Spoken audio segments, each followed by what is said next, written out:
If music be the food of love, play on.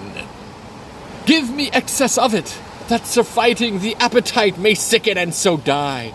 That strain again it had a dying fall. Oh, it came o'er my ear like the sweet sound that breathes upon a bank of violets, stealing and giving odor.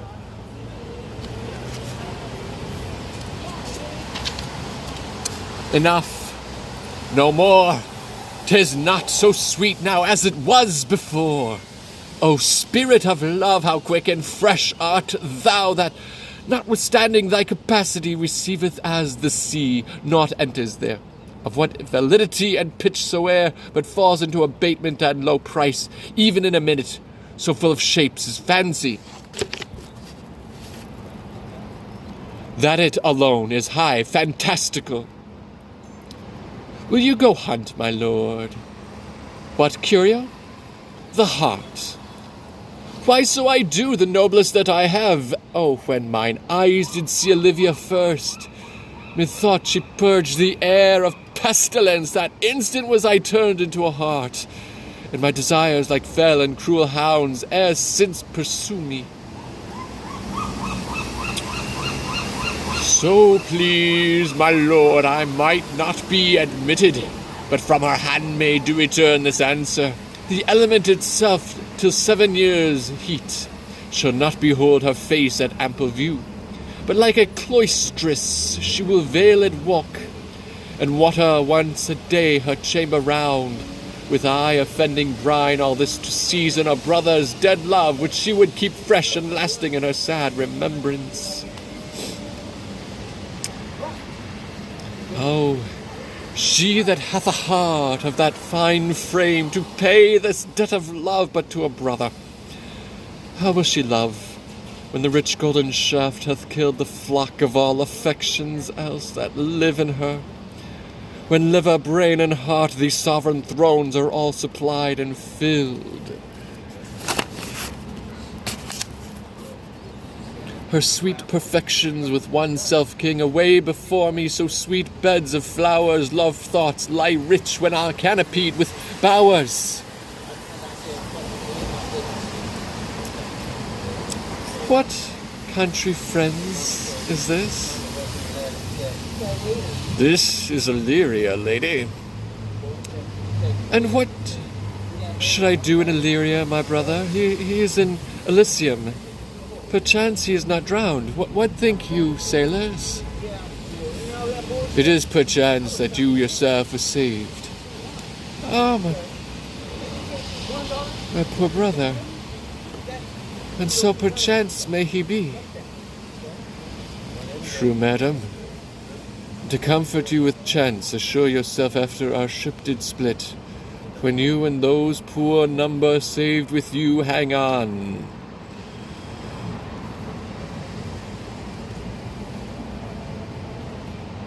Hung on our driving boat, I saw your brother, was provident in peril, bind himself, courage and hope, both teaching him the practice to strong mast that lived upon the sea, where, like Arion, on the dolphin's back, I saw him hold acquaintance with the waves so long as I could see.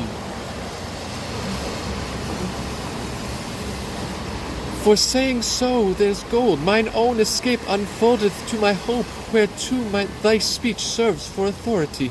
The like of him, knowest thou this country? Aye, madam. Well, for I was bred and born not 3 hours' travel from this very place. Who governs here? A noble duke in nature as in name.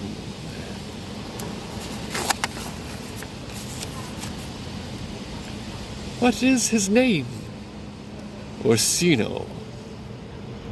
Orsino? I have heard my father name him. He was a bachelor then. And so is now, or was so very late. For but a month ago I went from hence, and then 'twas fresh and murmur, as you know. What great ones do, the less will prattle of, that he did seek the love of fair Olivia. What's she? A virtuous maid, the daughter of a count, that died some 12 months since, then leaving her in the protection of his son, her brother, who shortly also died. For whose dear love, they say, she hath abjured the sight and company of men. Oh, that I served that lady, and might not be delivered to the world, till I had made mine own occasion mellow, what my estate is.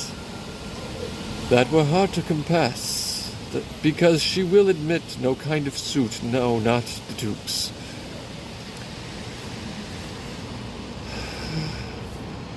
There is a fair behaviour in thee, Captain, and though that nature with a beauteous wall doth oft close in pollution, yet of thee I will believe thou hast a mind that suits with this thy fair and outward character. I prithee, and I'll pay thee bounteously, conceal me what I am, and be my aid for such disguise as haply shall become the form of my intent. I'll serve this Duke. Thou shalt present me as an eunuch to him. It may be worth thy pains, for I can sing and speak to him in many sorts of music that will allow me very worthy his service. What else mayhap to time I will commit, only shape thou thy silence to my wit. Be you his eunuch, and your mute I'll be. When my tongue blabs, then let mine eyes not see. I thank thee. Lead me on. What a plague means my niece to take the death of her brother thus? I am sure care is an enemy to life. By my troth, Sir Toby, you must come in earlier nights. Your cousin, my lady, takes great exceptions to your ill hours. Why, let her accept before accepted. Aye. But you must confine yourself within the modest limits of order. Confine, I'll confine myself no finer than I am.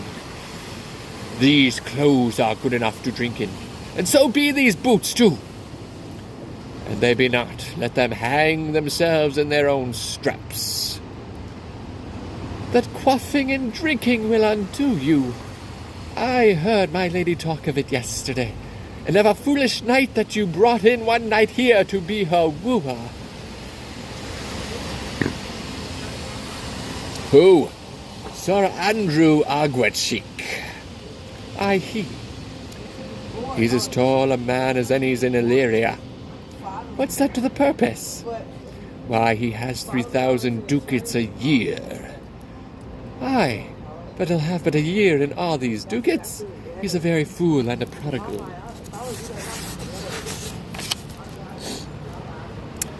Fie, that you'll say so. He plays on the viol de gamboys, and speaks 3 or 4 languages word for word without book, and hath all the good gifts of nature.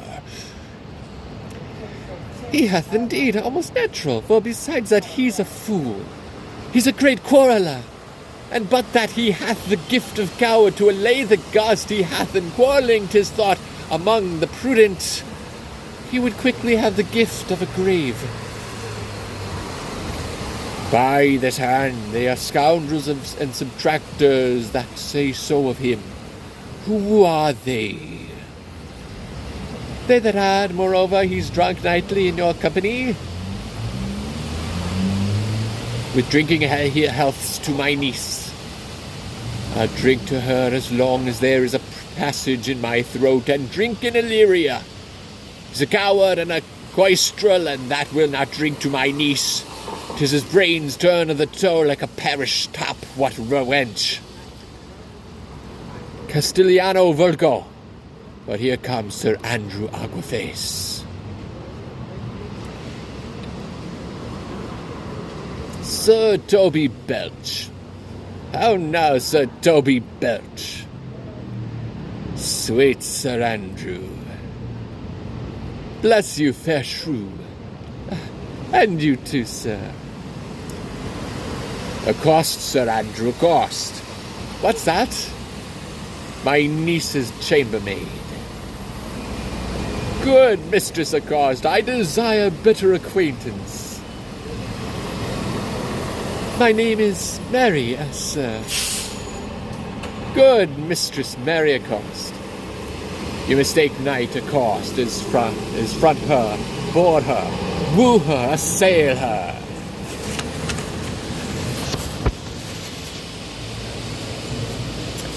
By my troth, I would not undertake her in this company, in that the meaning of accost. Fare you well, gentlemen. And thou let parts us so, Sir Andrew, would thou mightest never draw a sword again. And you part so, mistress, I would might never draw sword again. Fair lady, do you think you have fools in hand?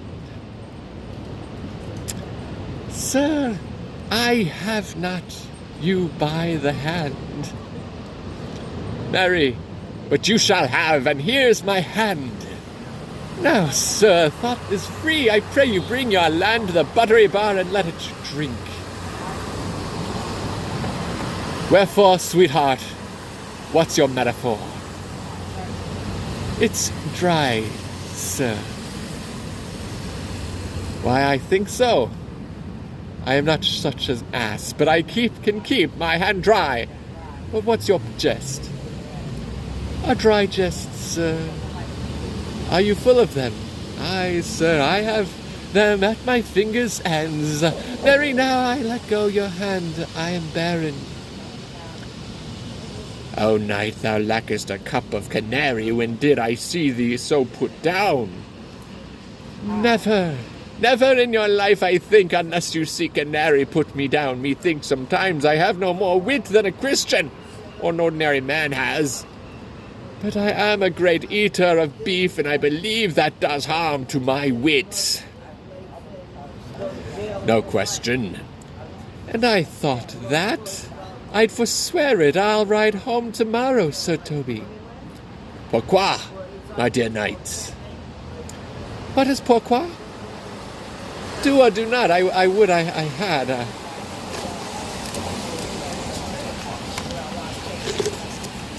Bestowed that time in the tongues that I have in fencing, dancing, and bear baiting. Oh, had I but followed the arts. Then hadst thou had an excellent head of hair. Why would that have mended my hair? Vast question, for thou seest it will not curl by nature. But it becomes me well enough, doesn't it? Does it not? Excellent. It hangs like flax on a distaff, and I hope to see a housewife take thee between her legs and spin it off. Faith, thou home tomorrow, Sir Toby, your niece will not be seen, or if she be, it's 4-1, she'll none of me. The Count himself here hard by woos her. She'll none of the Count, she'll not match above her degree, neither in estate, years, nor wit. I have heard her swear it, tut, there's life in it, man. I'll stay a month longer. I am a fellow with the straightest mind in the world. I delight in masks and revel sometimes altogether. Art thou good at these kickshaws, knight? As any man in Illyria, whatsoever he be, under the degree of my betters, and yet I will not compare with an old man. What is thy excellence in a galliard, knight? Faith, I can cut a caper, and I can cut the mutton to it. And I think I have the back trick simply as strong as any man in Illyria. Wherefore are these things hid? Wherefore have these gifts a curtain before 'em? Oh, they like to take dust like a Mistress Maule's picture. Why dost thou not go to church in a galliard and come home in a coranto? My very walk should be a jig. I would not much as make water but in a syncopates. What dost thou mean? Is it our world to hide virtues in? I did think by the excellent constitution of thy leg, it was formed under the star of a galliard. Aye, 'tis strong, and a dozen different well in a dun-coloured stock. Shall we set about some revels? What shall we do else? Were we not born under Taurus? Taurus? That's sides and heart. No, sir. It is legs and thighs. Let me see the caper. Ha! Ha! Ha! Ha! Excellent!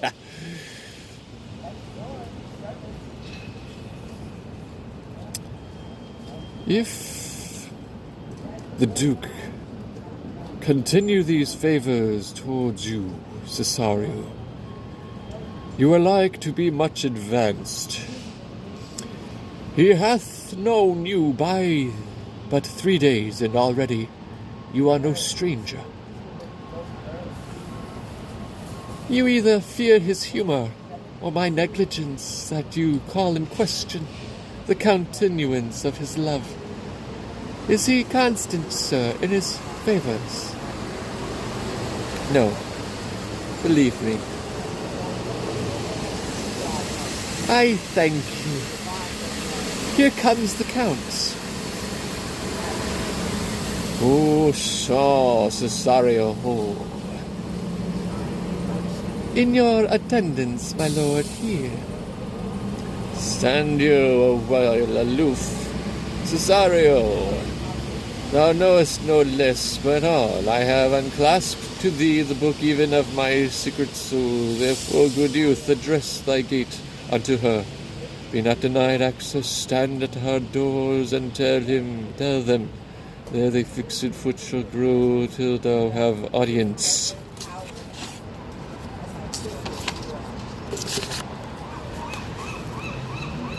Sure, my noble lord. If she be so abandoned to her sorrow, and it is spoke, she never will admit me. Be cleverest and leap o'er civil bounds, rather than make unprofited return. Say I do speak with her, my lord, what then? Oh, then unfold the passion of my love, surprise her with discourse of my dear faith.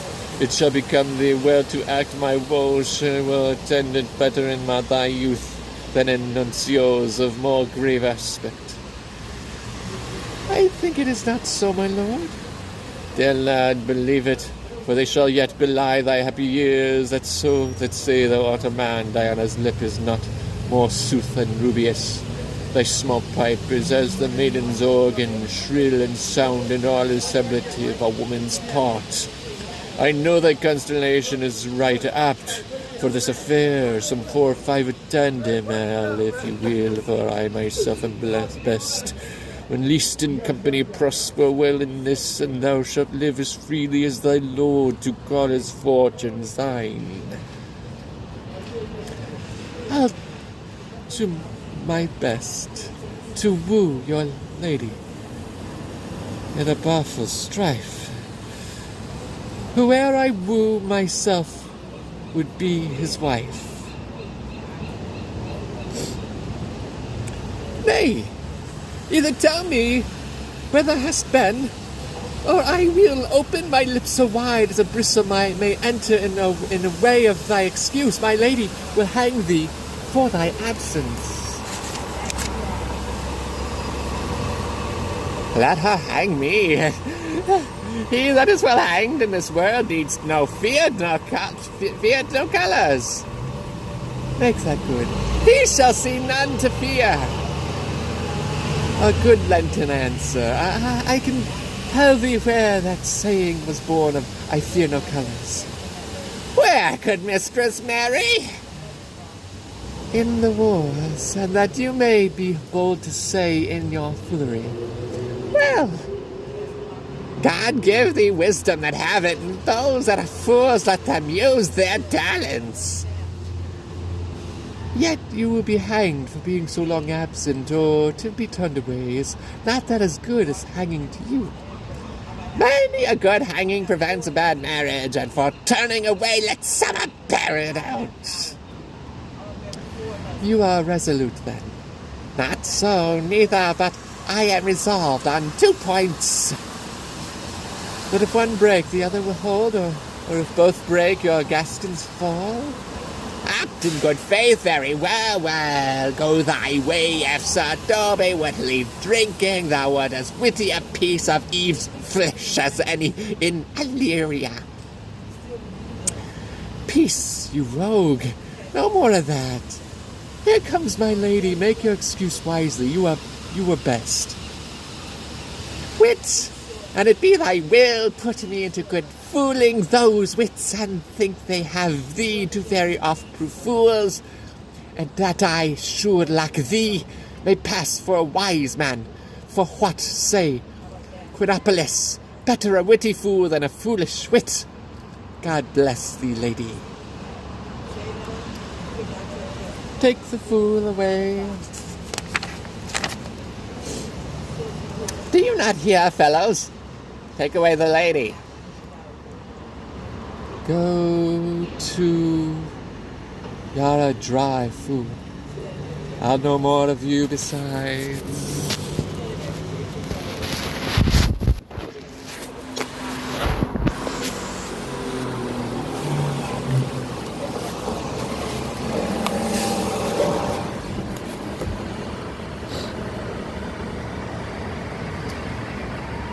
You grow dishonest. 2 faults, Madonna. That drinks and good counsel will a man give the dry fool drink. Then is a fool, no, not dry. Bid the dishonest man mend himself. If he mend, he is no longer dishonest. If he cannot, let the botcher mend him. Anything that's mended is but patched. Virtue that transgresses is but patched with sin, and sin that amends is but patched with virtue, if that the simple syllogism will serve so. If it will not, what remedy? And there is no true cuckold, but calamity. So beauty is a flower. The lady bade take away the fool. Therefore I say again, take her away. Sir, I bade them take away you. There's prison in the highest degree. Lady Cuculus non facit monachum. That's as much to say as I swear not motley in my brain. Good Madonna, give me leave to prove you a fool. Can you do it? Dexterously, good Madonna. Make your proof. I must catechize you for it, Madonna. Good my mouse of virtue, answer me. Well, sir, for want of other idleness, I'll bide your proof. Good Madonna, why mournest thou? Good fool, for my brother's death. I think his soul is in hell, Madonna. I think his soul is in heaven, fool. The more fool, Madonna. To mourn for your brother's soul being in heaven, take away the fool, gentlemen. But think you of this fool, Malvolio? Doth he not mend? Yes, and shall do. To the pangs of death shake him. Infirmity that decays the wise doth ever make the better fool.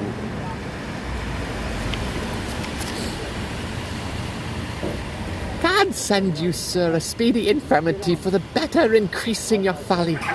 Sir Toby will be sworn that I am no fox, but he will not pass his word for 2 pence that you are no fool. How say you to that, Malvolio?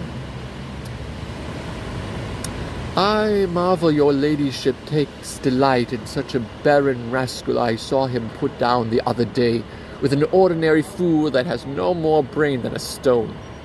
Look you now, he's out of his guard already. Unless you laugh and minister occasion to him, he is gagged. I protest I take these wise men that crow so at these set kind of fools no better than the fools zanies. Oh, you are sick of self-love, Malvolio, and taste with a distempered appetite. To be generous, guiltless, and of free disposition, and to take those things for bird bolts that you deem cannon bullets. There is no slander in an allowed fool, though he do nothing but rail. Nor no railing in a known discreet man, though he do nothing but reprove. Now Mercury endue thee with leasing, for thou speakest well of fools.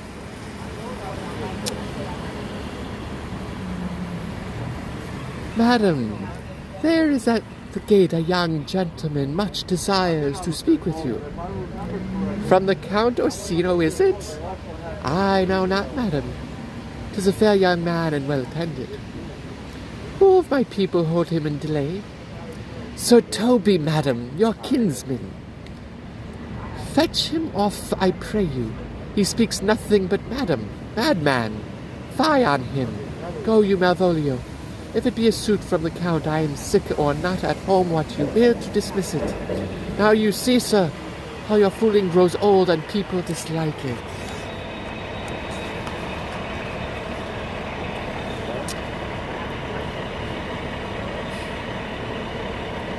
Thou hast spoke for us, Madonna, as if thou, thy eldest son, should be a fool. Whose skull Jove cram with brains, for here he comes, one of thy kin as a most weak pia mater. By mine honor half drunk, what is he at that gate, cousin? A gentleman. A gentleman? What gentleman? 'Tis a gentleman here, a plague of these pickle herring. How now sort? Good, Sir Toby. Cousin, how have you come so early by this lethargy? Lechery. I defy lechery. There's one at the gate. Ay, Mary, what is he? Let him be the devil, and he will, I care not, give me faith, say I, well, it's all one. What a drunken man like fool. Like a drunken man, drowned man, fool, and a madman. One draught of heat makes him a fool, the second mads him, and a third drowns him. Go thou and seek the crowner, and let him sit on my ukaz. When he's in the third degree of drink, he's drowned. Go. Look after him. He is but mad yet, Madonna, and the fool shall look to the madman. Madam, yon young fellow swears he will speak with you. I told him you were sick. He takes on him to understand so much and therefore comes to speak with you. I told him.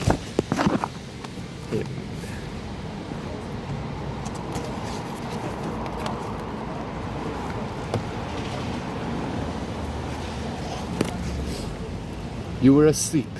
He seems to have a foreknowledge of that too, and therefore comes to speak with you. What is to be said to him, lady? He's fortified against any denial. Tell him he shall not speak with me. Has been told so. And he says he'll stand at your door like a chef's post and be the supporter to a bench, but he'll speak with you. What kind of man is he? Try of mankind. What manner of man? A very ill manner. He'll speak with you, will you, or no? Of what personage and years is he?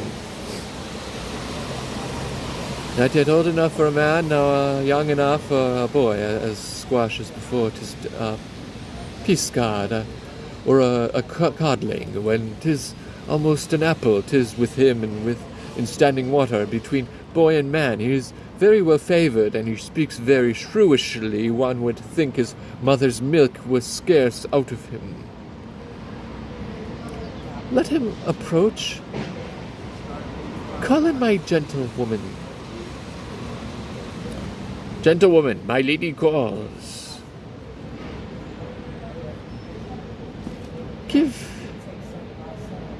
Give me my veil. Come, throw it o'er my face. We'll once more hear Orsino's embassy. The honourable lady of the house, which is she?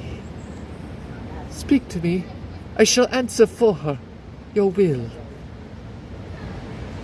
Most radiant, exquisite, and unmatchable beauty, I pray you tell me if this be the lady of the house, for I never saw her. I would be loath to cast away my speech for.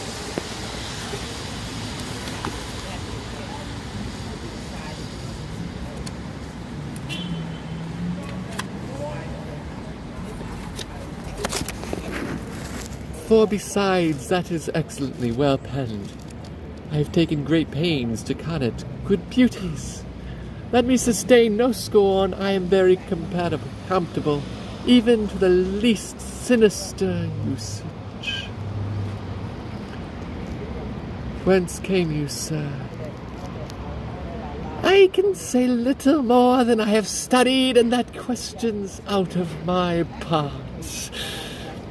Good gentle one, give me modest assurance, if you be the lady of the house, that I may proceed in my speech. Are you a comedian? No. My profound heart. And yet, by the very fangs of my malice, I swear, I am not that I play. Are you the lady of the house? If I do not usurp myself, I am. Most certain, if you are she, you do usurp yourself. For what is yours to bestow is not yours to reserve, but this is from my commission. I will on with my speech in your praise, and then show you the heart of my message. Come to what is important in it, I forgive you the praise. Alas, I took great pains to study it, and 'tis poetical.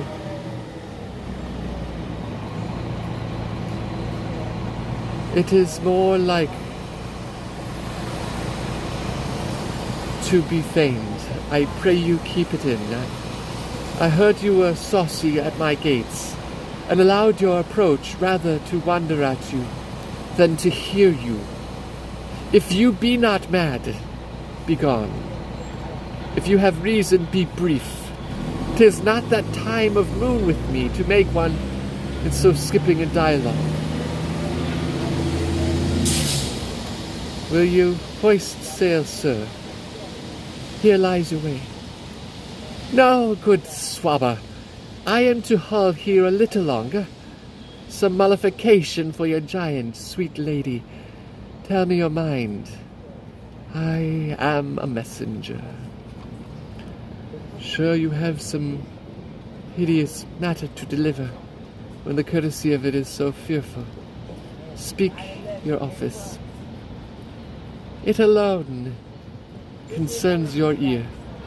I bring no overture of war, no taxation of homage. I hold the olive in my hand. My words are as full of peace as matter.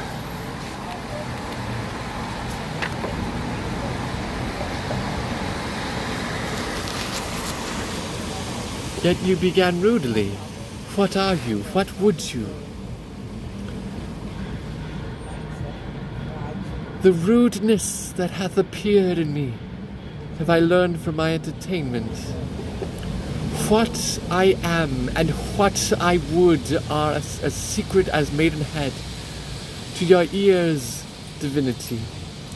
To any others, profanation. Give us the place alone. We will hear this divinity. Now, sir, what is your text? Most sweet lady, a comfortable doctrine, and much may be said of it. Where lies your text? In Orsino's bosom. In his bosom? In what chapter of his bosom? To answer by the method is the first of his heart. Oh, I have read it. It is heresy. Have you no more to say? Good madam, let me see your face. Have you any commission from your lord to negotiate with my face?